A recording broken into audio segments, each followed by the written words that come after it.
Hello friends, Odia corner YouTube channel रे आपण मानकु स्वागत करुछि। एही चैनल रे आमे भक्ति भगवान हेल्थ रिलेटेड आउ किछि हेल्पफुल वीडियो अपलोड करि थाउ जहां आपण मानक पय बहुत हेल्पफुल होई परिबो। सेति पय फ्रेंड्स हमर यूट्यूब चैनल को जदि सब्सक्राइब करि नाहंती ताहले तळे थिबा रेड कलर सब्सक्राइब बटन को क्लिक करी सब्सक्राइब करि नियंतु। ता सहित एही बेल रो आइकन को क्लिक करंतु जहां फल रे हमर नुवा नुवा वीडियो सर्वप्रथमे पाई परिबे। फ्रेंड्स, वैलेंटाइन डे पाई समस्ते अपेक्षारे रही थांती कारण प्रेम करिवा लोकों पाई एही दिन बहुत खास होई थाए।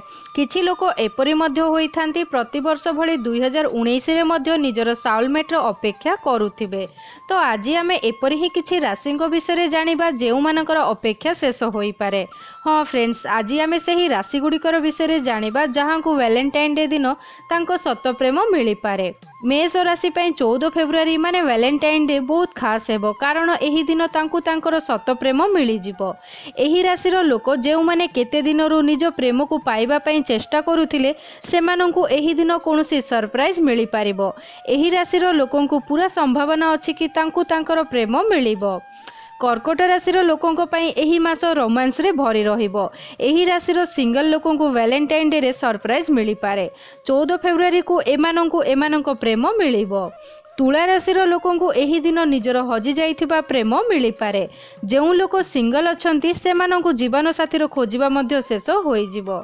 जदि आपण काहाकू प्रपोज करबाकू चाहुचंती तो बेफिकर होई करंतु कारण एही दिन आपणको पाई अधिक लकी अटे। मिथुन राशिर लोकों को वैलेंटाइन डे रे निज सत साथी मिली जिवो। एही खास दिन रे आपणको निज पार्टनर ठु कोनोसी भी बड़ सरप्राइज किंबा गिफ्ट मिली पारे। कुंभ राशिर लोकों सहित एही दिन किछि एपरि होई पारे जहार तांकु आशा भी नथिला। एही वैलेंटाइन डे रे आपणको प्रेम निजे आपणको पाखकू आसीबो। जदि आपण काहाकू पसंद करूछंती तो ताकू प्रपोज करबा पई एही दिन सबुटु भलो अटे। मीन राशिर लोकों को एही दिन सत प्रेम मिलिबार सहित तांकर समस्त इच्छा पूरण हेबो। निज प्रेम पाइबा पई आपणको अल्प असुविधार व्यतीत करबाकू पड़ी पारे किंतु चेष्टा करिले आपणको आपणको प्रेम मिली जिवो। आशा करूछि फ्रेंड्स वीडियोटी आपण मानकू पसंद आसीथिबो। जदि वीडियोटी पसंद आसे ताहले कमेंट करंतु, लाइक करंतु आ निज फ्रेंडशिप रे शेयर करंतु। ता सहित आम चैनल को सब्सक्राइब करिया को भूलंतु नाही।